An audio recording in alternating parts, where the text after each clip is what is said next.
Exercise 1, part 1, A3 from Vivek.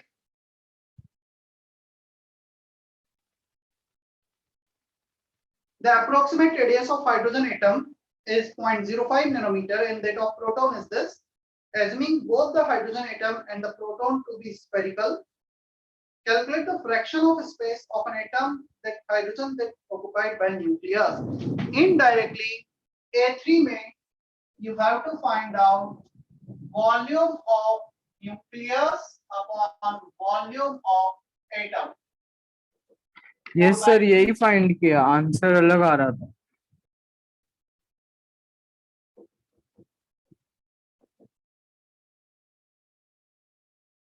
Ten to the 0.05 nanometre दे रखा है एटम का साइज, 1.5 फर्मी दे रखा है वो. सो 1.5 Fermi, 0.05 nanometre cube.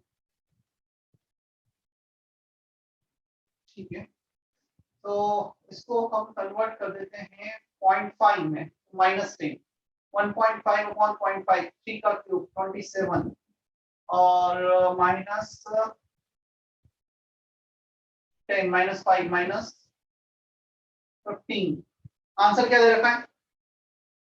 Yes sir, 2.7 10 to the power -16. तुम मैथ्स तो कर रहा है. सर दोनों का रेशियो क्यों लिया? सर मेरा 1.8 आया. ये 1.8 कैसे आएगा? 1.5 0.05 तो 3 तो दिख ही रहा है सीधा. 3 का क्यूब जो मैंने बोर्ड पे किया है आंसर है. हमसे क्वेश्चन में पूछा है कितना फ्रैक्शन न्यूक्लियस ने ऑक्युपाई किया एटम का. तो कितना फ्रैक्शन न्यूक्लियस ने ऑक्युपाई किया? Volume of nucleus upon volume of atom. कितना fraction, right? Yes sir. Yes sir. A3 के बाद प्रमुख का है B4. 1 quantum is absorbed per gaseous molecule of Br2 to convert into Br atom. If light sir A4 absorbed नहीं बोला था आपने. क्या? सेक्शन ए का ही हो रहा है. A4 नहीं बोला था आपने, 1 2 3 5 बोला था. A चलो B4 नहीं बोला, अभी नहीं करते हैं हम. नितिन ने सर A4 नहीं बोला था, B4 बोला था. Yes sir. Sir A5 observation का है.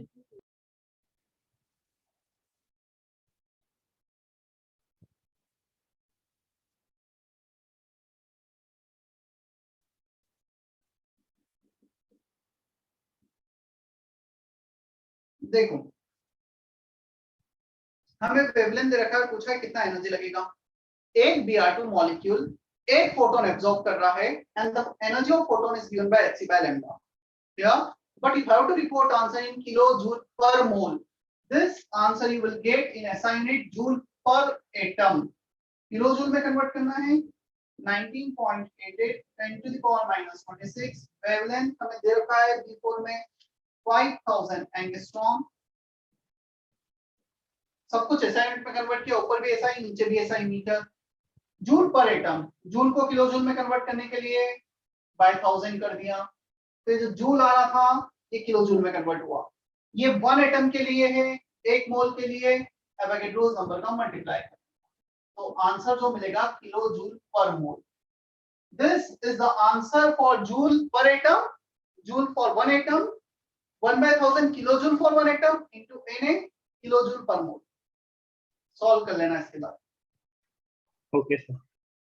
1/1000 क्यों? जूल से किलोजूल हमने ये SI यूनिट में लिया है, जूल चल रहा था तो किलोजूल में कन्वर्ट किया by 1000. 1 joule is 1/1000 kilojoule. Sir हाँ सर, मोस्टली क्वेश्चंस ऐसे कि मतलब फॉर्मूला लगा देते हैं पर कैलकुलेशन में मिस्टेक्स होते लगता, पर आंसर ही नहीं पहुंचता, आंसर आता ही तो नहीं है. कैलकुलेशन की प्रैक्टिस करनी पड़ेगी. वो ऐसा कैलकुलेशन करके बताऊं तो बता दे. कैलकुलेशन चाहते हो क्या? बोलो. हाँ सर, दिखा दो ना. देखो 19.88 अप्रोच समझ लेना बस. 6 अपॉन 5 नंबर सारे सेपरेट किए. 10 to the power -26 plus 23 -7 become +7, ऊपर जाएगा तो +7 हो जाएगा, तो -26 +23 -7 बिकम +7, ये 10⁻³ ऊपर जाएगा तो +3 -3 में कन्वर्ट हो जाएगा। इसको अप्रोक्सीमेटली ले लेते हैं 20, 19.88 कैलकुलेशन के लिए 20 ले लिया, तो 20/5 4 4 6 24 10⁻, ये हो गया हमारा 30 और ये हो गया 29, तो 10⁻1 रफली 240 किलोजूल पर मोल। ऑप्शन इसके क्लोज होगा, वो आंसर टिक कर देना। ये सब्जेक्टिव है तो उसमें पीछे चेक कर ले। क्या क्लियर है अभी? Yes sir. Yes, sir sir. अगर Yes, sir. वो न्यूमेरिकल वैल्यू क्वेश्चंस होंगे तो अप्रोक्सीमेट नहीं ले सकते ना हम? नहीं ले सकते, तो उसमें फिर ऐसा है कि सॉल्व करना पड़ेगा, और काफी बार उसमें फिर तुम्हें वैल्यूज दे भी ऐसे भी दे देते कि कैंसिल आउट होती। मतलब जब जैसा क्वेश्चन आएगा मैं उसके अकॉर्डिंग बताता जाऊंगा, ठीक है? सर और ऐसे क्वेश्चंस भी हम अप्रोक्सीमेटली ले सकते हैं ना? वही तो मैंने बोला, डिपेंड करेगा कैसे, क्या ऑप्शंस कैसे दे रखे हैं, क्वेश्चन किस टाइप का है, सब कुछ डिपेंड करेगा। और हमें काफी बार H और C का वैल्यू वो भी दे देते हैं, तो वो दे देते हैं तो फिर हमें एग्जैक्टली वही यूज करना होता है जितना दिया है क्वेश्चन, अदरवाइज नहीं देते तो थोड़ा बहुत अप्रोक्सीमेशन चलता है।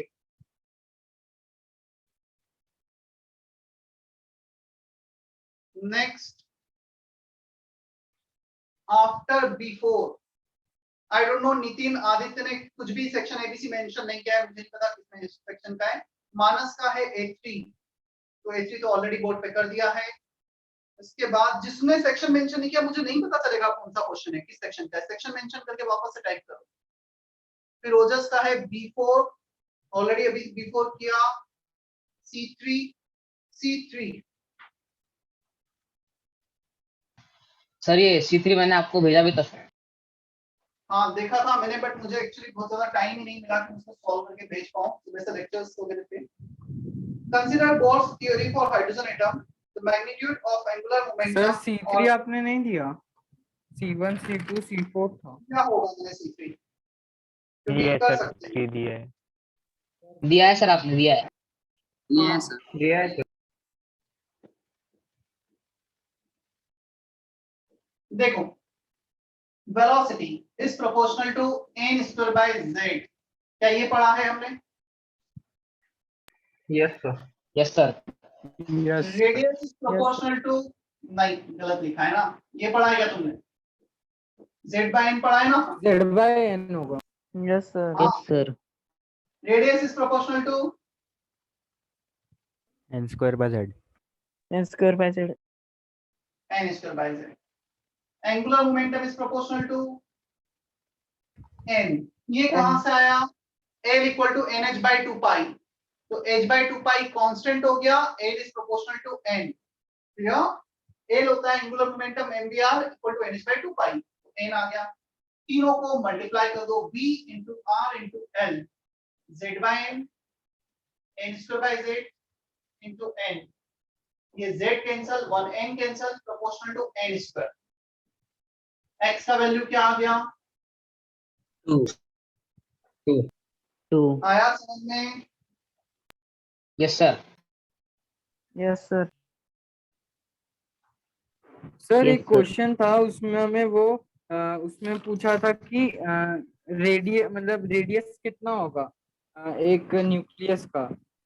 तो सर हम वहाँ पे मैंने नेट पे देखा तो उधर एक वैल्यू था। ये फॉर्मूला देखा है कि हमने क्लास में अब तक नहीं देखा है? Yes sir, yes sir. देखा है इससे सर। तो देखा है। क्यों देखा? जब क्लास में नहीं देखा है। नहीं देखा है। सर किया है हमने ये। और नहीं लिखा है तो अभी लिख लो, रेडियस ऑफ न्यूक्लियस, बस वैसे तो किया सर वो होगा ए मुझे समझ। मास है।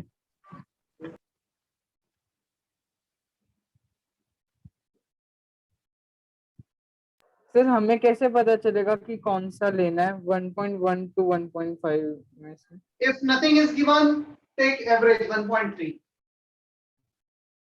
ओके। ठीक? और ये फॉर्मूला लिख लो, लेक्चर नोट्स में नहीं लिखा है।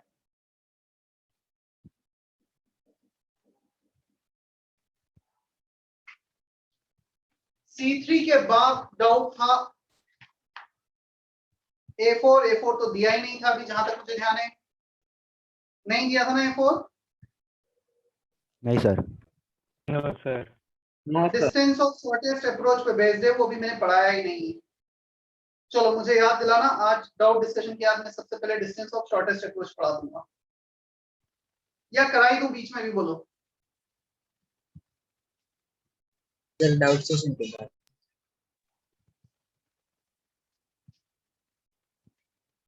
मतलब A4 उस पे बेस्ड है। डिस्टेंस ऑफ शॉर्टेस्ट अप्रोच एक छोटा सा हेडिंग है, लिख लो लेक्चर नोट्स में, करा देता हूं मैं।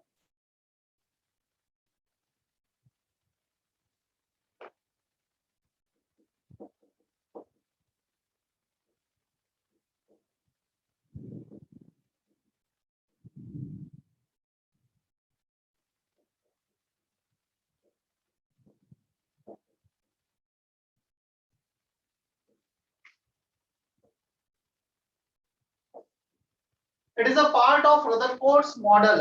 अब तुम एक क्वेश्चन रेज कर सकते हो, सर फिर रदरफोर्ड्स मॉडल में क्यों नहीं बताया ऐसे? वो इसलिए नहीं बताया था, वहां पर कुछ फॉर्मूले थे जो हमने बोर्स मॉडल में देखे हैं। तो बोर्स मॉडल में जो हमने फॉर्मूले देखे उसके बाद ये ज्यादा अच्छे से समझ में आएगा।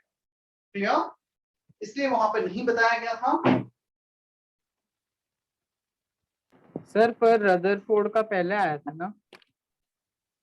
हाँ, तो मैथमेटिकल मैं नहीं बोल रहा हूँ कि बोर्स मॉडल का इस पे यूज किया है। इसमें जो यूज किया है उसमें ऐसे कुछ फॉर्मूले थे, कूलम्स लॉ का यूज है बेसिकली, इलेक्ट्रोस्टैटिक पोटेंशियल एनर्जी का यूज है, जो बोर्स ने नहीं सजेस्ट किए, जनरली हमने बोर्स में पढ़े हैं, तो इसलिए उसके बाद बता रहा हूँ मैं, और कुछ रीजन नहीं। ठीक है,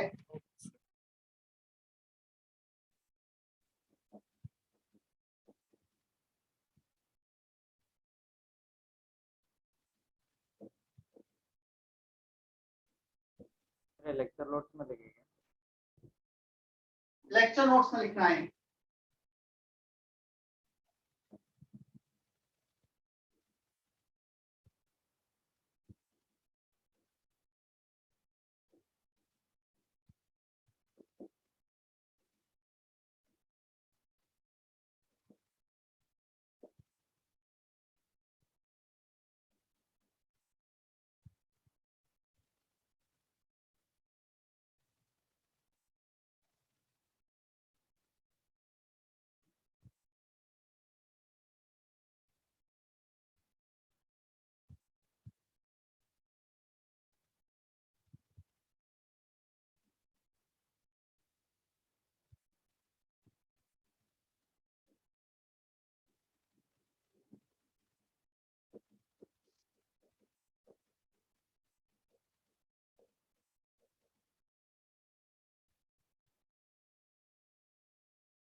ओके, बोर्ड पे देखो, पहले सुन लो फिर कॉपी करना, नहीं तो समझ में नहीं आएगा।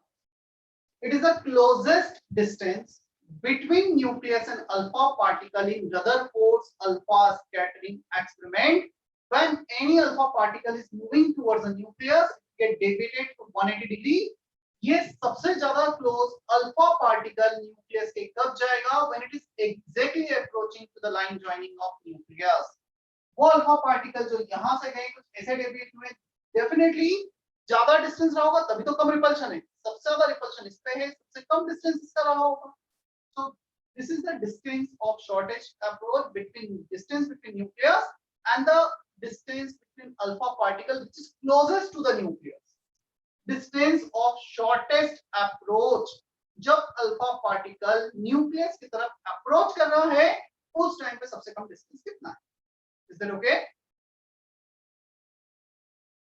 Yes, sir. Yes sir. Yes. अब आते हैं इसको कैलकुलेट कैसे किया जाए। यहाँ पर अल्फा पार्टिकल का एनर्जी, अल्फा पार्टिकल और न्यूक्लियस दोनों का मिलाकर एनर्जी, और इस पॉइंट पे दोनों का मिलाकर energy, that should remains constant. यदि तुमने अल्फा पार्टिकल को एक बार थ्रो कर दिया, so the total energy remains constant. External force कोई भी पिक्चर में नहीं आ रहा है। Initial kinetic plus potential energy should be equal to final kinetics plus potential energy। थोड़ा सा तुम विजुलाइज करोगे, अल्फा पार्टिकल जब मूव कर रहा है इनिशियली उसकी काफी high kinetic energy, and there is no interaction between nucleus and alpha, काफी ज्यादा डिस्टेंस से हमने थ्रो किया था, तो पोटेंशियल इनिशियली जीरो, सारा का सारा काइनेटिक। जैसे अल्फा पार्टिकल न्यूक्लियस की तरफ मूव कर रहा है, रिपल्शन आ रहा है, रिपल्शन के कारण एक इलेक्ट्रोस्टैटिक पोटेंशियल एनर्जी भी पिक्चर में आ रहा है। सो इसका काइनेटिक एनर्जी पोटेंशियल एनर्जी में कन्वर्ट हो रहा है। इस पॉइंट पर आकर काइनेटिक एनर्जी जीरो हो जाता है अल्फा पार्टिकल। या इस पॉइंट पे आकर जीरो हो गया। अब ये वापस से बैकवर्ड डायरेक्शन जाएगा। मतलब यहाँ पर इस अल्फा पार्टिकल का जो काइनेटिक एनर्जी था पूरा का पूरा पोटेंशियल एनर्जी में कन्वर्ट हुआ और काइनेटिक बिकम्स जीरो। क्लियर? सो हम कंजर्व करते हैं इनिशियल और फाइनली, और हम ये चेक करेंगे फिर डिस्टेंस कितना है। तो initial potential energy no interaction zero, final kinetic energy zero velocity, 15 14 13 12 10 5 4 3 2 1 0 zero हो गया। फिर बैकवर्ड डायरेक्शन में आया, तो जहां पे वो बैकवर्ड डायरेक्शन में आने लगा वहां पे जीरो हो गया। Kinetic half mass of alpha velocity of alpha square, potential k q1 q2 by r, और r क्या लिया है यहाँ पे d, distance of shortest approach.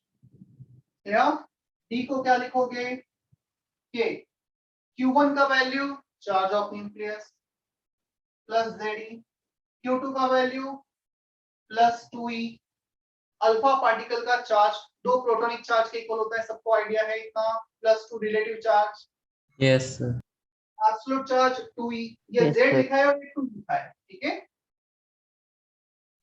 Upon इसको डिवाइड कर दो, m alpha square b alpha square, 2 ऊपर चला जाएगा। This is the distance of shortest approach. 2 into 2 4 k z square upon mass of alpha into v of alpha square. क्या इतना clear है? Yes. Sir पर कूलम Repeat कूलम कीजिए law ना। में तो सर वो स्क्वायर होता है ना सर, डी स्क्वायर। डी फिर से स्क्वायर। बोलो। सर कूलम्स लॉ में जो डिनोमिनेटर होता है वो आर स्क्वायर होता है ना सर। सर ये कूलम्ब पोटेंशियल लॉ का है, क्या ये एनर्जी है या फोर्स है? Potential energy sir. एनर्जी है सर। एनर्जी में तो आ रही होता एनर्जी है सर, ना। ओके ओके सर, हाँ सर समझ गया सर। सर वो 2 इलेक्ट्रॉन्स है ना। मैं अलग से लिख देता हूँ कुछ चीजें। Charge of alpha plus 2e, mass of alpha 4 times of mass of proton, और क्या लिखूं मैं बताओ, d distance of shortest approach,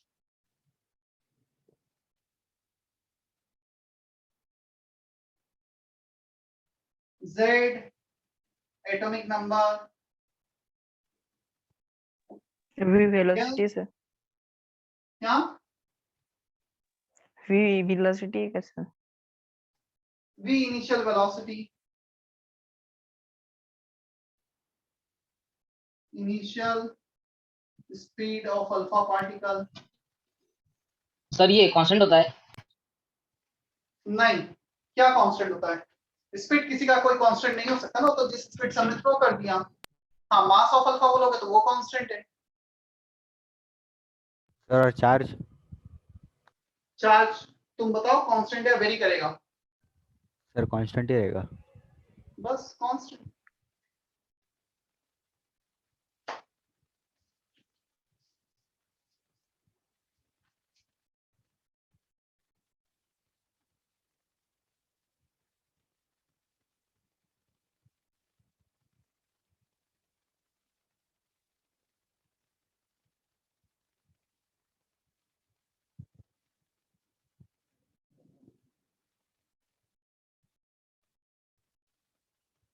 sir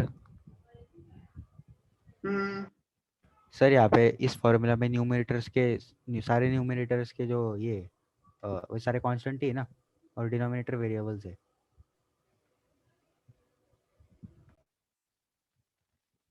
z atomic number change हो सकता है, velocity of alpha particle change हो सकता है।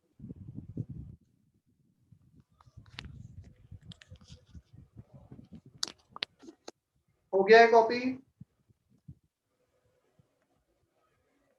Yes sir. Yes.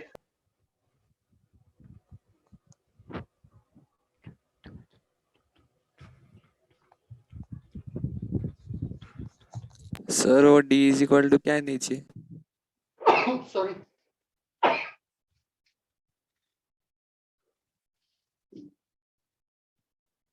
Distance of shortest approach. Okay sir. चलो अब A4 तुम खुद से अटेम्प्ट करना, बनेगा तुमसे क्वेश्चन।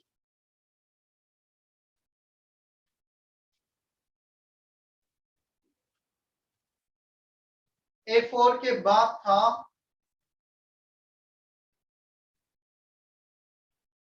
किसी का कोई रह गया तो बता दो, इतने सारे मैसेज में क्या कितना देखूंगा। किसी का कोई डाउट रहा है क्या पार्ट 1 में? बहुत सारे मैसेज हैं, तुम अनम्यूट करके बता दो। Sir B2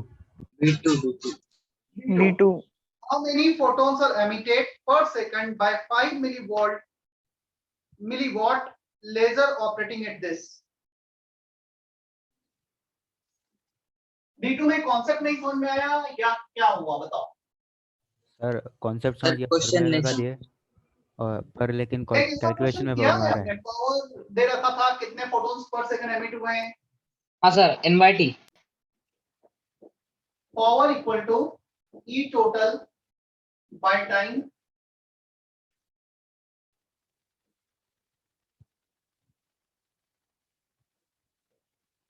NHC by lambda by time। तुम्हें N by T निकालना है, नंबर ऑफ फोटॉन्स एमिटेड पर यूनिट टाइम। चलो N by T equal to power into lambda upon HC। Power 5 milliwatt, take everything ऐसा unit, तो milliwatt को watt में convert किया, ऐसा यूनिट। वेवलेंथ 620 नैनोमीटर, नैनोमीटर को मीटर में कन्वर्ट कर दिया। H into C 19.88 10 to the power minus 26। Calculation बताऊं या कर लोगे?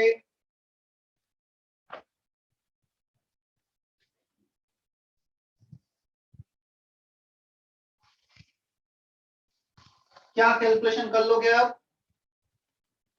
Yes sir. Yes sir. Sir आपने कैसे डिटरमाइन किया कि n/t फाइंड करना? क्वेश्चन पढ़ो एक बार, पढ़ के बताओ सबको।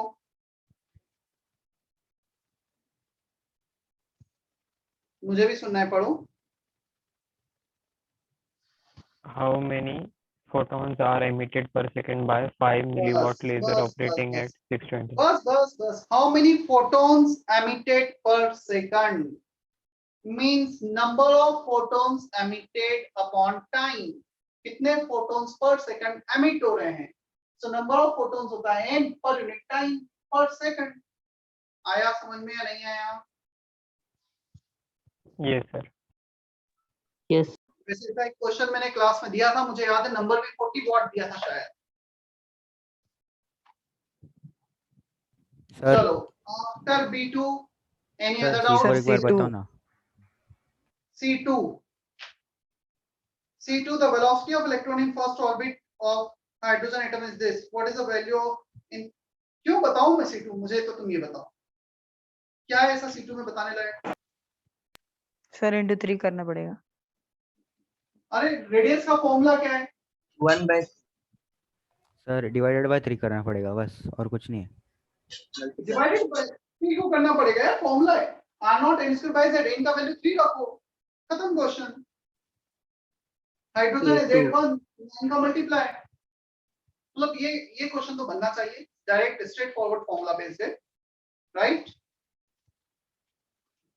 A2 नेक्स्ट सर C4 चलो एक मिनट रुक जाओ। Section A any doubt? Part 1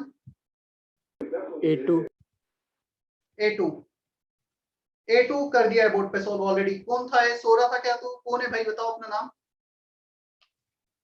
A2 पूछने वाला कौन बच्चा है?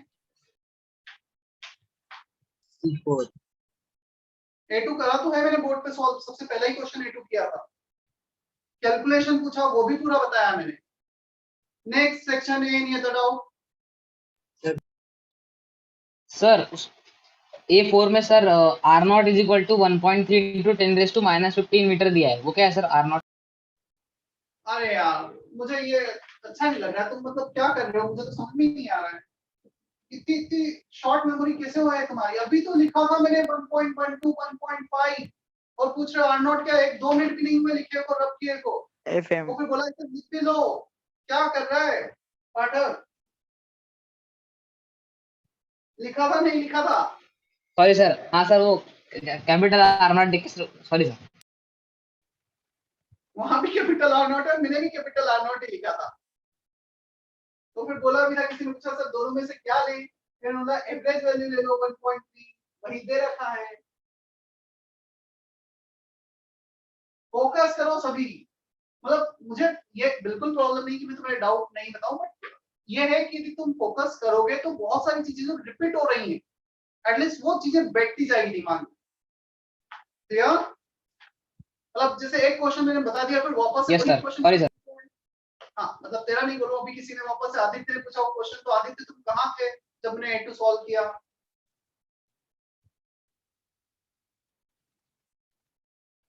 Sir network problem. चलो सेक्शन ए, कोई और डाउट सॉल्व करना है क्या? Section A, No, sir. Section B, no sir. Any doubt section B?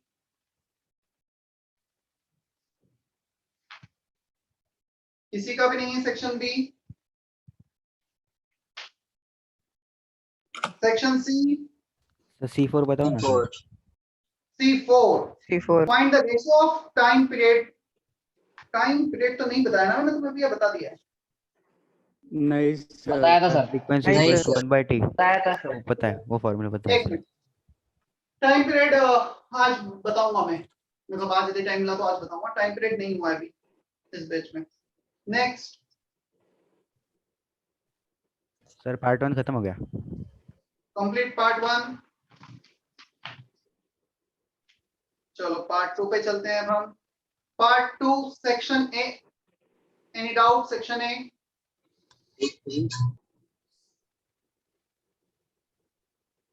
Part 2 section A, A3. the ratio of charge by mass value of electron in an alpha particle, none of this, नहीं alpha particle है ना। the ratio of charge by mass value of electron, None of this. none of these आएगा। None of this sir.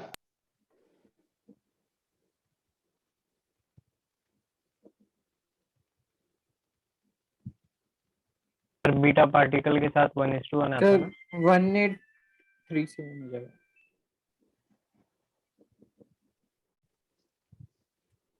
हमें पूछा है charge by mass value of electron by alpha, this by this, ये पूछा है।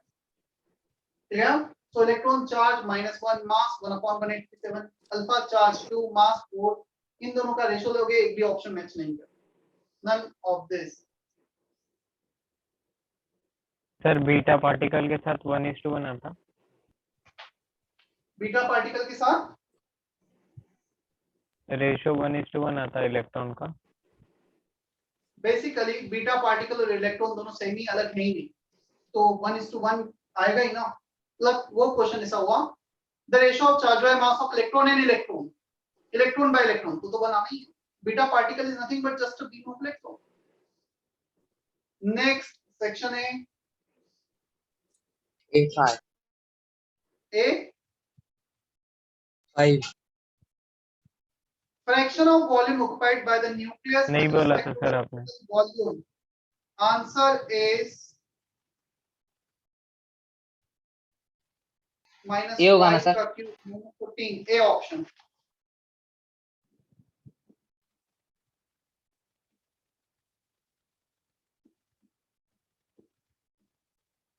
Nucleus का volume होता है फर्मी के ऑर्डर का, 10 to the sorry radius 4/3 pi are cube. Radius होता है 10 टू द पावर -15 के ऑर्डर का, इसका रेडियस होता है 4/3 पाई 1 एंगस्ट्रॉम के ऑर्डर। हमें सिर्फ ऑर्डर बताना है ना, एग्जैक्ट वैल्यू हमें नहीं बताना है। So 4/3 pi are cube of nucleus, 4/3 pi are cube of atom. Answer आ जाएगा -15 बाय -10 -5 का whole cube -15, A option.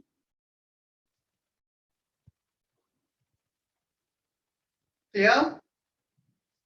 Yes, sir. Section A, any other doubt? A6। A6. A6 आज मैंने फॉर्मूला लिखाया है, R equal to R0 A power 1/3, ये वाला formula use करना। R इक्वल टू R0 को ले लेना 1.3 fermi, mass number power 1/3। Solve कर लेना। Next section A complete. हाँ section A B3 Section is complete. Section A B3 sir. Section A no doubt. No, sir 1.3 कैसे लिया? R naught का value 1.3 for मी। फिर यार वही क्वेश्चन अभी मैंने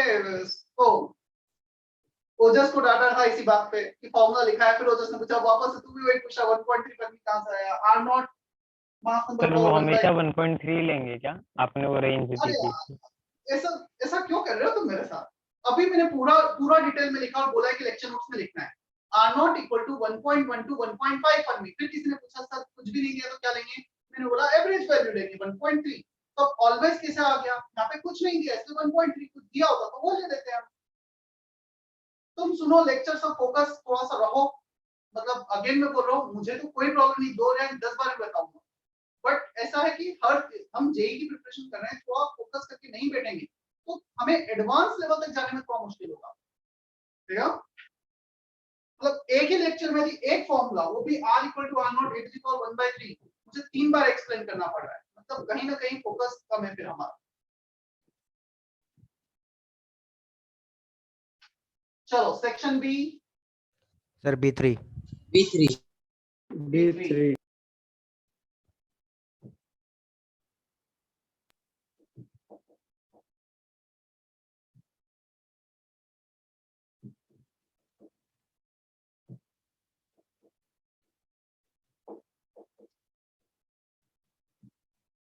एक क्वेश्चन किया था याद है कि किलो जूल पर मोल में आंसर निकाला था।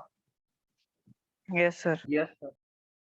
एक फोटोन का पर एटम का एनर्जी इतना hc by lambda 1/1000 kilo joule into Na kilo joule per mole. कर पाओगे भी solve similar manner. Section A exercise 1 part 1 में क्वेश्चन था ऐसा है, BR2 वाला, right? yes sir. Yes, sir. Next section B. Sir B4 B4 power दे रखा है 40 वाट, उसका 80% एफिशिएंसी है, तो 40 का 80% एफिशिएंसी ले ली। 32 NHC by lambda by time. यहाँ पर हमें नंबर ऑफ फोटॉन्स निकालना है। H and C are constant, wavelength is given 620 nanometer, time is also given 20 second। 20 second HC का वैल्यू रखना, wavelength का वैल्यू रखना, क्रॉस मल्टीप्लाई करके इनके लिए सॉल्व कर लेना। Total energy by time NHC by lambda upon time. कर पाओगे क्या? Yes, sir. सर n को नंबर ऑफ फोटॉन्स पकड़े हैं। यस, क्या लगता है NHC बाय लैम्डा में n क्या बताया गया है प्लैंक्स क्वांटम थ्योरी में? NH new NHC by lambda number of Sir. Photons. Sir हमने अगर t के वैल्यू 1 लेके आंसर आने का इंटू 20 किया तो चलेगा? P दे रखा है 40 वॉट और उसका 80% एफिशिएंट है, तो 40 का 80% एफिशिएंसी ले ली मैं। सर मैं t की बात करो, टाइम टाइम को क्या करना है? 20 सेकंड दे रखा है। सर तो फॉर्मूला में हमने 1 सेकेंड लिया और आंसर आने का इंटू 20 किया तो चलेगा? चलने को तो चल जाएगा, बट हम क्यों ऐसा हाथ ले जाके अपना कान पकड़े? क्योंकि ऑलरेडी जब 20 सेकंड दे रखा है तो पहले मैं 1 सेकंड एज्यूम कर लूं फिर 20 रखूं। मैं क्यों कंफ्यूज हूं? एग्जाम स्ट्रेट फॉरवर्ड फॉर्मूला है, आफ्टर 20 तूने पहले c को 1 लिया और फिर यहां पे t मल्टीप्लाई नहीं किया, फिर लास्ट में 20 मल्टीप्लाई किया और उसमें कुछ कैलकुलेशंस थे हो गया। फिर बेटर है ना, जो सिंपल सा अप्रोच दिखता है उसको फॉलो करें। नेक्स्ट सर B5 नहीं दिया था हमको। B5 B6 B4 तक ही दिया। B4 तक ही दिया था। Section C. C2. Section C C2 what is likely to be orbit number for a circular orbit of diameter 20 nanometer?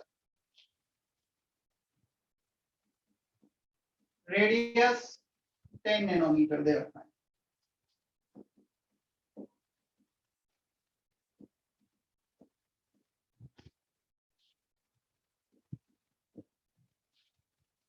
Radius दे रखा है 10 नैनोमीटर, डायमीटर 20, रेडियस हाफ हो गया। R naught n square by z, hydrogen दे रखा है z is 1। चलो एक काम करो, इसे भी किसी भी एक को सेमी यूनिट में कन्वर्ट कर लेते हैं, एंगस्ट्रॉम में कन्वर्ट कर लो।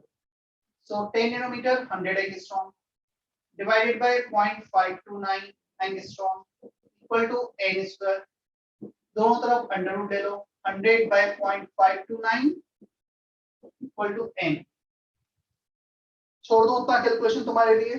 सर यहाँ तक तो पहुंच गया, लेकिन 0.529 का जो अंडर रूट है ना सर, वो आ रहा नहीं है, मतलब अरे 0.529 का अंडर रूट नहीं निकालना है, पहले इसको सॉल्व करना है। देख n हमेशा होल नंबर है, ये तो पक्का है, तो ये तो पक्की बात है ना, अंदर जो आएगा वो एक ऐसा आएगा जो होल नंबर का स्क्वायर हो। तो पहले मैं 100 का ले लूं, 0.529 का लूं, उससे बेटर है पहले मैं कैलकुलेशन करूं। क्या 100 बाय 0.529 निकाल सकता सर है? 13.84 आ रहा है 1 by टोटल, 23, 14 हो जाएगा। 1 by 23 आएगा sir।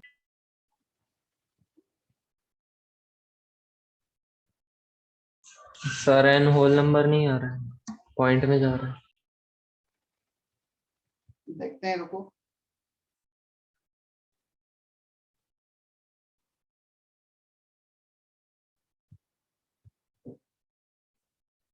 वन 189 आ रहा है यहाँ पर। सर 529 23 का स्क्वायर है sir.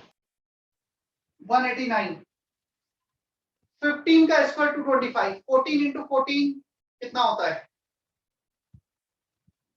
I think 13 into Sir, 196 196 196 13 का सर 160 सर 110 का square ले लो और 13.83 आएगा सर, 14 हो हाँ, जाएगा सर। फिर आंसर अप्रॉक्स। देखो 14 का यदि यहाँ पे 196 होता तो आंसर 14 होता। 189 है क्लोजेस्ट वैल्यू टू दैट 196, तो हम इसको एज्यूम कर लेंगे 13.9 समथिंग 14, जो भी क्लोजेस्ट इंटीजर होगा वही सर 529 23 का स्क्वायर है सर, तो उसको 529 में 1000 लिख सकते हैं सर। 529 पर फिर किसका से स्क्वायर है? 1000 का अंडर रूट निकालना पड़ेगा। 23 का ये स्क्वायर है एक सर, मिनट, 23 का 23 का। स्क्वायर है। एक minute, this is the best approach जो मैंने किया है। पहले तुम सॉल्व कर लो, उसके बाद अप्रोक्सीमेट निकाल।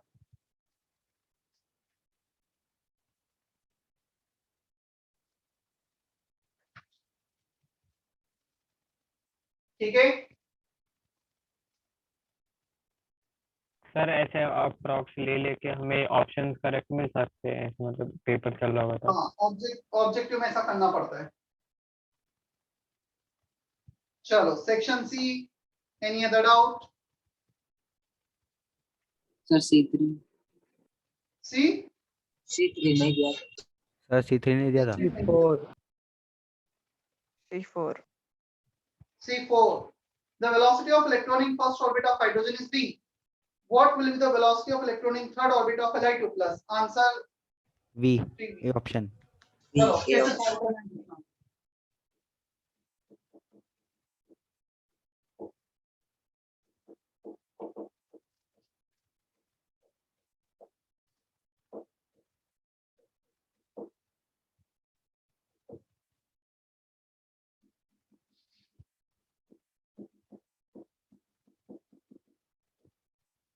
अप्रोच समझना, अप्रोच ज्यादा मैटर करती है। When one value is given, you have to find out another value in the same term, so you have to take ratio। जो भी कैलकुलेट करना है न्यूमरेटर में, velocity of Li2 plus in third orbit जो दे रखा है numerator में, sorry denominator में। हाइड्रोजन का velocity first orbit v not n square by z, third orbit atomic number 3, first orbit atomic number is 1, n square by z। ये v not cancel हो गया, ऊपर एक 3 कैंसिल हो गया, बचा 3। इसको क्रॉस मल्टीप्लाई कर दिया 3v, इसका वैल्यू दे रखा है v। आया समझ में C4? सर ऑप्शन कौन सा करेक्ट है फिर? कौन सा ऑप्शन में 3v सर दे रखा है? सर option A वेलोसिटी होना है ना, चाहिए ना। तो z/n होगा ना। हाँ मैंने भी गलत कर दिया, जल्दी जल्दी में सिले मिस्टेक की है। सो बी जेड बाय एन होगा, मैंने भी एन स्क्वायर बाय जेड कर दिया, रेडियस का फॉर्मूला ले लिया। सर सॉल्व करते हुए मैंने यही गलती की थी। Z1 N1 answer is 1। So sir V होगा, हाँ सर। मैंने फॉर्मूला गलत यूज कर लिया, रेडियस वाला यूज कर लिया। V equal to root V0 189 sir 1√189 की अप्रोक्सीमेट वैल्यू 14 आती है, तो फिर C2 का ऑप्शन बी होगा ना। हाँ C2 का आंसर कुछ और दे रखा है, क्या बी नहीं दिया है? सर बी दिए। बी दिया सर। ठीक है, C4 के बाद सर उतने तो होंगे। सर उतना चलो चले अब हम आगे। Yes yes sir. अब हमें पोस्टुलेट्स कंटिन्यू करने हैं एनर्जी के रिस्पेक्ट में। कुछ पोस्टुलेट्स मैं स्क्रीन पे शेयर करता हूं ताकि तुम अच्छे से लिख सको। क्लियर?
चलो कुछ पोस्टुलेट से जो लिखना है, इसीलिए जस्ट स्क्रीन पे शेयर कर दी कि मैं बोर्ड पे लिखूंगा, फिर तुम लिखोगे, थोड़ा सा ज्यादा टाइम कंज्यूमिंग होगा, तुम्हें कुछ लेटर समझ में भी ना आए। हेडिंग है पोस्टुलेट कंटिन्यू। तुम्हें कॉपी करना है 5th से लेकर 8th, नंबरिंग में भी डिफरेंट। लास्ट पोस्टुलेट कौन सा था तुम्हारा बोर्ड्स का, नंबरिंग क्या थी उसकी? Angular momentum. नंबरिंग थर्ड था। तो तुम 4 से स्टार्ट कर देना, 4 5 6 7 हो जाएगा तुम्हारे लिए। ठीक है,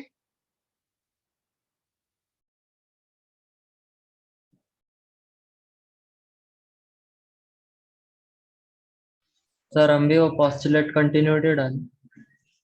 यस।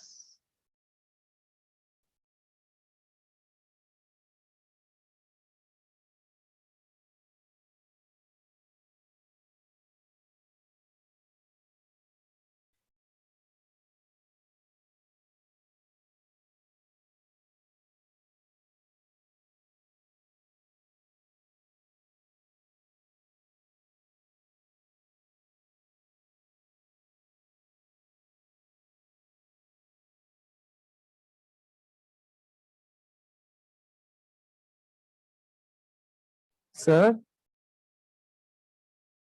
यस सर एक डाउट था सर, ये इलेक्ट्रॉन को एनर्जी कहाँ से सप्लाई होता है? इलेक्ट्रॉन को एनर्जी कहाँ से मिलता है? इलेक्ट्रॉन को एनर्जी कहाँ से मिलता है? क्यों उसे एनर्जी क्यों चाहिए? उसके पास अपना एनर्जी है। किस केस में तुम पूछना चाह रहे हो, थोड़ा सा मुझे और सर वो brief करो। घूमता रहता है ना उस केस में। हाँ, तो जब वो घूमता रहता है तो if your question is like this, sir, if it is continuous revolving, then during continuous revolving of electron, it must have some extra energy to accelerate electron in the circular path. तो वहां पे जो circular acceleration की requirement है, उसके लिए हमेशा एक कंटिन्यूस फोर्स लगना चाहिए। तो उसका आंसर है वो कंटिन्यूस फोर्स लगता है, force of attraction due to nucleus. Clear? Yes sir. अब रही बात उसकी काइनेटिक एनर्जी की, हाफ एम वी स्क्वायर। तो काइनेटिक एनर्जी उसकी वेलोसिटी कांस्टेंट होती है एक ऑर्बिट में, मास कांस्टेंट, तो उसका एनर्जी चेंज नहीं हो रहा है। तो जब एनर्जी चेंज नहीं हो रहा है काइनेटिक वाला तो कंटिन्यूस मूव कर रहा है वो, और डायरेक्शन चेंज हो रहा है, डायरेक्शन कौन चेंज कर रहा है? फोर्स ऑफ अट्रैक्शन न्यूक्लियस का। Yes sir.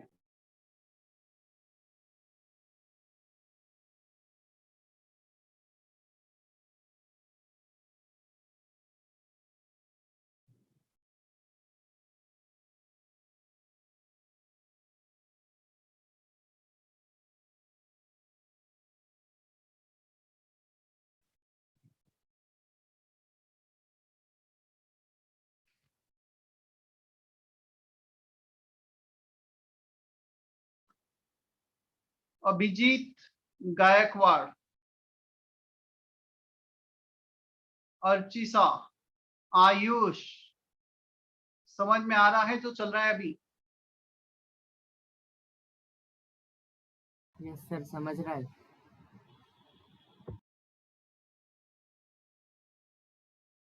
वरद, योगिनी, श्रद्धा, यस सर। सॉल्व किए थे जितना होमवर्क दिया था? नहीं किया था तीनों ने?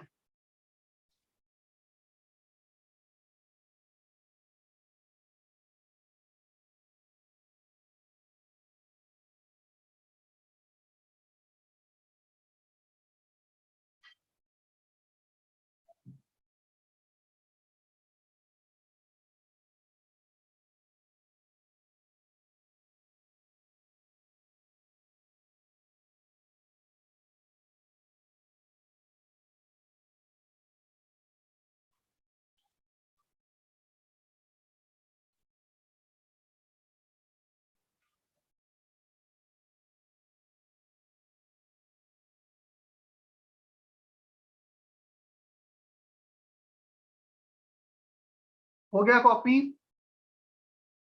No sir. एक मिनट यस सर। सर। हाँ सर। Sir 1 minute.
सर इसके पहले भी कोई पेज था क्या? सर मैं नहीं डिस्कनेक्ट था, था बहुत देर से। नहीं था, नहीं था। सिर्फ मतलब इतने ही पॉइंट्स लिखने हैं ना? हम्म, सिर्फ 4 पॉइंट्स ही लिखने हैं ना? हाँ। अब नेक्स्ट पेज पे जा रहे हैं, उसमें से लिखना है फिर। चल हम नेक्स्ट पेज पर। Yes The last point.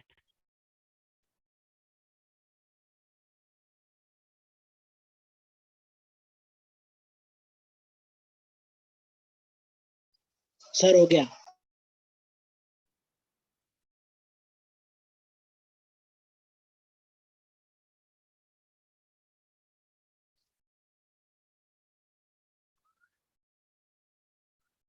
तुम्हें कॉपी करना है यहां तक, डेरिवेशन ऑफ एनर्जी के ऊपर तक,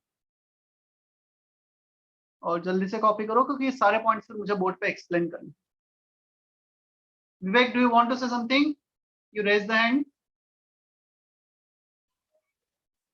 नो सर, पहले किया था।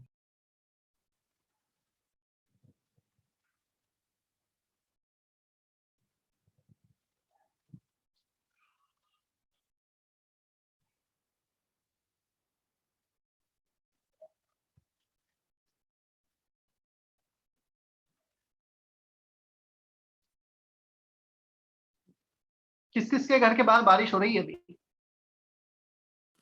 सर हमारे यहाँ सर मेरे भी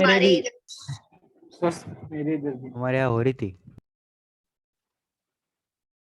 मेरे इधर जोर से हो रही है।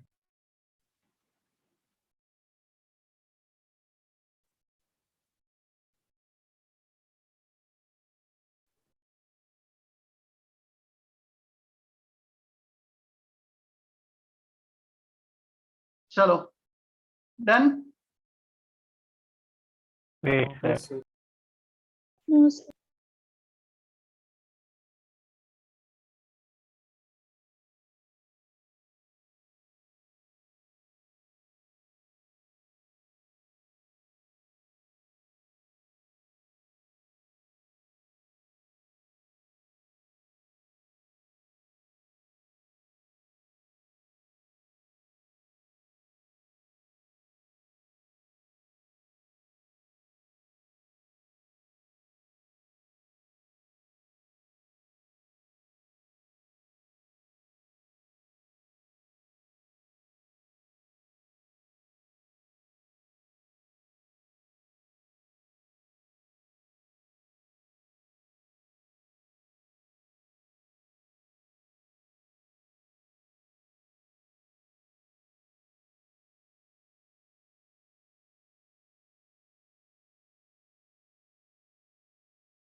Done.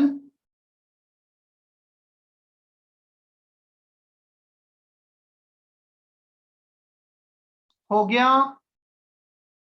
Sir, 1 minute. Yes, sir.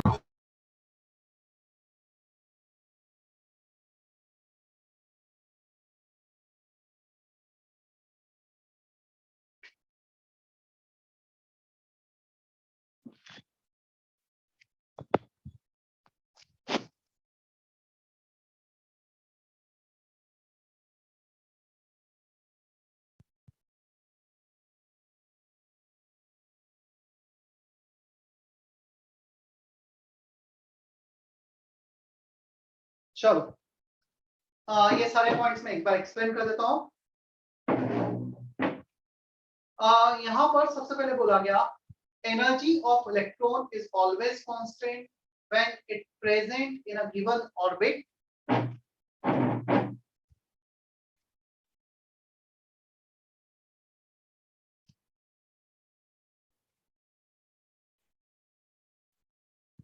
जब तक इलेक्ट्रॉन एक गिवन ऑर्बिट में, लेट्स से फर्स्ट ऑर्बिट में रिवॉल्व हो रहा है, उसका एनर्जी ना लूज होगा ना गेन होगा। जब तक इलेक्ट्रॉन सेकंड ऑर्बिट में रिवॉल्व हो रहा है, ना एनर्जी उसका लूज होगा ना गेन होगा। In a given particular orbit, its energy always remains constant. It will not either increase or decrease in a given orbit. मतलब हर एक ऑर्बिट का अपना एनर्जी फिक्स है, वो कभी चेंज नहीं होता है। But if you supply photon from external source, हम इसको कुछ एनर्जी सप्लाई करते हैं, then this electron can jump to 1 to 2, 1 to 3, 1 to 4, तो वो जंप कर सकता है, excited state, higher energy state में जा सकता है। Clear? So if you are supplying energy in the form of photon, electron can absorb that photon to jump from ground state to some higher state. Now the next thing is, क्या let's say first orbit और third orbit के बीच का energy difference है 5 unit. क्या हम 4.9 unit supply करेंगे या 5.1 unit supply करेंगे तो ऐसा एनर्जी वो एब्जॉर्ब करेगा क्या? No, this electron has to absorb exact that amount of energy which can take it from a given orbit to higher orbit. Now 5 का 5.01 चलेगा ना 5 का 4.99 चलेगा, एग्जैक्टली उतना ही चाहिए हमें जितना दो कंसर्न लेवल के बीच का डिफरेंस। 1 2 का डिफरेंस है तो 2 पे जाएगा, 1 3 का डिफरेंस तो 3 पे जाएगा। यदि तुमने 5.1 इसको सप्लाई किया तो वो एब्जॉर्ब ही नहीं करेगा ऐसा फोटो, जो उसे किसी हायर ऑर्बिट पे नहीं लेके जा सकता, ऐसा एनर्जी को एब्जॉर्ब नहीं करेगा। ठीक है, कब तक एब्जॉर्ब नहीं करेगा? जब तक कि हम आउटर मोस्ट ऑर्बिट तक नहीं जाते। बट अब तुमने एनर्जी सप्लाई की which is more than energy difference between first orbit and the last orbit, या उससे भी ज्यादा है, मतलब तुम इलेक्ट्रॉन को बाहर लेके जा रहे हो। Now this electron can absorb all the energy. Let's say उसे सबसे बाहर वाले ऑर्बिट में ले जाने के लिए एनर्जी लग रहा है 10 यूनिट, तुमने सप्लाई कर दिया 12 यूनिट, सो 12 में से 10 यूनिट तो उसे बाहर लाने में यूज आएगा, बचा हुआ 2 यूनिट एनर्जी उसके काइनेटिक एनर्जी में कन्वर्ट हो जाएगा। देखो ये इलेक्ट्रॉन है, ये एटम है, इसको तुमने एनर्जी सप्लाई, कुछ पार्ट उसको बाहर लाने में यूज आया और कुछ पार्ट जब वो इलेक्ट्रॉन बाहर चला गया बचा हुआ पार्ट उसके काइनेटिक एनर्जी में कन्वर्ट। ठीक है, तो ये बाउंडेशन कब है कि वो कोई फोटोन एब्जॉर्ब करेगा कोई सा नहीं करेगा, तब तक जब तक कि वो इलेक्ट्रॉन एटम के अंदर है। यदि इलेक्ट्रॉन एटम के बाहर गया तो फिर वो बाउंडेशन खत्म, now it can absorb all the quanta. ठीक है, कुछ पार्ट उसको बाहर लाने में यूज आया and some part of it convert into kinetic energy. क्या इतने पॉइंट सभी को क्लियर हैं? Yes, sir. Yes, sir. अब नेक्स्ट पॉइंट पे आते हैं हम। ये जो इलेक्ट्रॉन है ना एक्साइटेड स्टेट में बहुत कम टाइम के लिए रहता है। तुमने इस इलेक्ट्रॉन को एनर्जी सप्लाई करके ऊपर तो सेंड कर दिया, बट ऊपर जाने के बाद कुछ ही टाइम वहां पे स्टे किया और वापस नीचे आ गया। कितना टाइम स्टे किया? In the order of 10 to the power -8 second, बहुत कम टाइम है। क्लियर? तो उतने कम टाइम के लिए वहां स्टे किया, वापस से वो नीचे आ जाता है। अब देखना, तुमने इलेक्ट्रॉन को let's say first orbit, second orbit, third orbit, तुमने इलेक्ट्रॉन को जब फर्स्ट से सेकंड पे सेंड किया, इसका टाइम लाइफ टाइम यहाँ पे 10 टू द पावर -8 सेकंड है। तो प्रैक्टिकली इस इलेक्ट्रॉन के लिए ये पॉसिबल नहीं है कि इसमें ये फोटोन एब्जॉर्ब करे और वापस से एक्साइट हो जाए। मतलब एक्साइटेड स्टेट से फर्दर एक्साइटेशन होने की प्रोबेबिलिटी 0 है। तो फिर एक्साइटेशन कैसे होगा? 1 to 2, 1 to 3, 1 to 4, 1 to n। we can't excite electron 2 to 3 क्योंकि प्रैक्टिकली, थ्योरेटिकली तो कुछ भी करेंगे, कुछ भी दे सकते हैं क्वेश्चन बनाने के लिए। Practically we can't excite electron from excited state because the lifetime of electron is very less and in that small time interval it cannot absorb photon. The probability of absorption of photon is almost 0. Did you get it? Yes sir. अब आते हैं उसके D excitation पे। Excite तो कर दिया, D excitation, अब electron वहां पे स्टेबल नहीं है, फिर हमने 1 से 4 पे सेंड कर दिया। Now electron can jump back to the ground state by emitting photon. पहले ऊपर जाने के लिए एनर्जी एब्जॉर्ब किया, अब नीचे आने के लिए एनर्जी एमिट करेगा फोटोन के फॉर्म में। सो 4 to 1 डायरेक्टली आ सकता है, 4 to 3, 3 to 2, 2 to 1, 4 to 2, 2 to 1। जब वो डी एक्साइट होता है तो वो डायरेक्ट भी आ सकता है, स्टेप वाइज भी आ सकता है। अब उसे यहाँ पे किसी का वेट नहीं करना है, फोटोन एब्जॉर्ब नहीं करना है, उसे तो फोटोन एमिट करना है। जब फोटोन एमिट करना है तो वो अपने अकॉर्डिंग कितने भी फोटोन एमिट करके ग्राउंड स्टेट पे आ सकता है। बट एक्साइटेशन उसे वेट करना पड़ रहा था फोटोन का, जो उसके पास टाइम नहीं था वेट करने का, इसलिए वो यहाँ से यहाँ जाने के बजाय उसके पहले नीचे आ जाता है। So de-excitation can take place in step, but excitation cannot take place in step. Excitation हमेशा एक step में होगा, de-excitation step में possible. Is that okay? Yes, sir. Yes, sir. और ये ऐसा कोई एनर्जी एब्जॉर्ब नहीं करेगा जो उसे यहाँ तक लेके जाए या यहाँ तक लेके आए। किसी भी दो ऑर्बिट के बीच में कभी इलेक्ट्रॉन नहीं जाएगा, वो उतना ही एनर्जी एब्जॉर्ब करेगा जो दो ऑर्बिट के बीच का डिफरेंस है। कब तक? जब तक कि वो एटम के अंदर। बट तुमने उसे इतना एनर्जी सप्लाई कर दिया कि वो एटम के बाहर जा सकता है, तो फिर सारा कर लेगा और ये वाला रिलेशन फॉलो होगा। चेक करो, अब तुम्हें लगता है जितने पॉइंट्स तुमने सर। देखे उसमें से समझ में आया तो क्लियर करो। सर हम्म। सर अगर एक इलेक्ट्रॉन एक्साइट होके अगले ऑर्बिट में गया सर, तो ऐसा कंपलसरी क्या कि वो फिर से डी एक्साइट होगा? एक इलेक्ट्रॉन एक्साइट होकर हायर ऑर्बिट में गया तो वो नीचे वापस आना ही आना है। हायर स्टेट में कोई स्टेबल नहीं है, ज्यादा एनर्जी किसी को अच्छा नहीं लगता है, एक्साइटेड स्टेट में कोई भी स्टेबल नहीं होता, सब वापस से ग्राउंड स्टेट में आ जाता to increase their stability, right. Yes sir. Simple सा एक एग्जांपल है, मार्कर इलेक्ट्रॉन ऊपर सेंड तो कर दिया, बट वो ऊपर हवा में, मतलब वो वहां पे स्टेबल नहीं है। यदि वो अपनी एनर्जी मिनिमाइज कर सकता है, पोटेंशियल एनर्जी को मिनिमाइज करेगा और ज्यादा स्टेबिलिटी गेन करेगा, यदि उसके पास ऑप्शन है तो। क्लियर? यदि इस बॉटल में से मैं पानी को ऐसा करूंगा, वेट खोल दिया तो पूरा बॉटल नीचे आ जाएगा, due to because it want to achieve low potential energy, but as of now it don't have any option. हमने इसको रेस्ट्रिक्ट कर रखा है, कैप बंद कर रखा है, उसको रेजिस्ट कर रखा है, राइट। तो जब तक ऑप्शन नहीं है तब तक तो ठीक है, जहां किसी के पास ऑप्शन होगा वो अपनी एनर्जी मिनिमाइज हमेशा करेगा। Any doubt till now? No sir. Gopal, Karan, Kareena, Mihir, Yes, sir. is there any doubt whatever we had done in that postulates, energy postulates? No, sir. ठीक है। Sir yes, listening. सर वो जो आपने नोट शेयर किए थे ना, उसमें एक पॉइंट के लास्ट में आपने एन पे लिखा था, उसका मतलब क्या है? Not possible. Sir NP not possible, जो मैंने यहाँ क्रॉस से बनाया वहां पे एनपी लिखा हुआ। सर ये सब पोस्टुलेट हमें लर्न करने की सिर्फ समझना है। नहीं, तुम्हें ऐसा कोई नहीं बोलेगा right all the postulates of Bohr's model, ऐसा कोई भी नहीं बोलेगा। मतलब मैं यदि 3 अलग अलग बेस में पढ़ाता हूँ ना तो नंबरिंग आगे पीछे हो जाती है। नंबरिंग मतलब कभी 2 को मर्ज कर दिया, तो कॉन्सेप्ट समझ में आना चाहिए, कॉन्सेप्ट क्या है। मतलब पोस्टुलेट्स सर ऐसी पॉइंट वाइज वो नहीं मैटर करता। सर रदरफोर्ड वाला मॉडल भी हमें लर्न नहीं करना है ना? हाँ, बट तुम्हारे सामने 4 ऑप्शन आ जाएंगे तो तुम्हें पता लगना चाहिए कि रदरफोर्ड ने क्या सजेस्ट किया और क्या नहीं। Yes sir. Sir, when photon is released, will it be free or will be reabsorbed by other electron? जब फोटोन रिलीज होगा तो कुछ भी हो सकता है उसका, जनरली एटम से तो बाहर चल जाएगा, फिर दूसरे एटम में जाके कुछ कर सकता है। ठीक है, यस चलो कोई और डाउट यहाँ तक? नो होमवर्क एनर्जी एक्सरसाइज से पहले कभी होमवर्क दिया है? No sir. No sir. Exercise 1 section C complete. तो टाइम सर एक्सरसाइज पार्ट 1 या section पार्ट C 2? नहीं, एनर्जी तो अभी किया ही नहीं, नहीं है होमवर्क। एक्सरसाइज 1 से तो कुछ भी होमवर्क नहीं होगा, एनर्जी का डेरिवेशन अभी तो पेंडिंग है हमारा।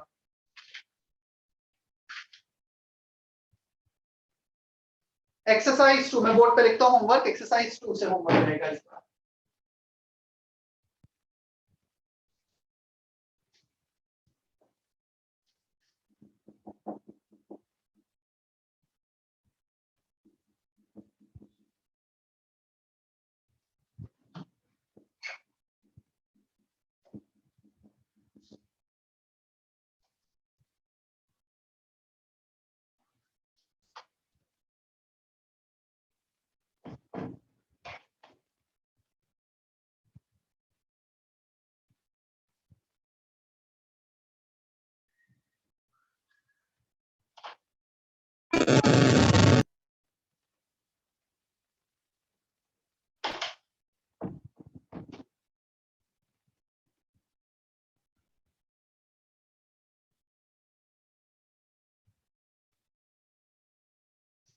चलो मैं आज होमवर्क नहीं ऐड कर पाऊंगा क्योंकि सब मिक्स क्वेश्चन है, वो नहीं पता चलेंगे। होमवर्क में नेक्स्ट क्लास के बाद ही देता हूँ। Today there is no homework. Okay, sir. ठीक है, bye sir, thank you sir. Bye, sir.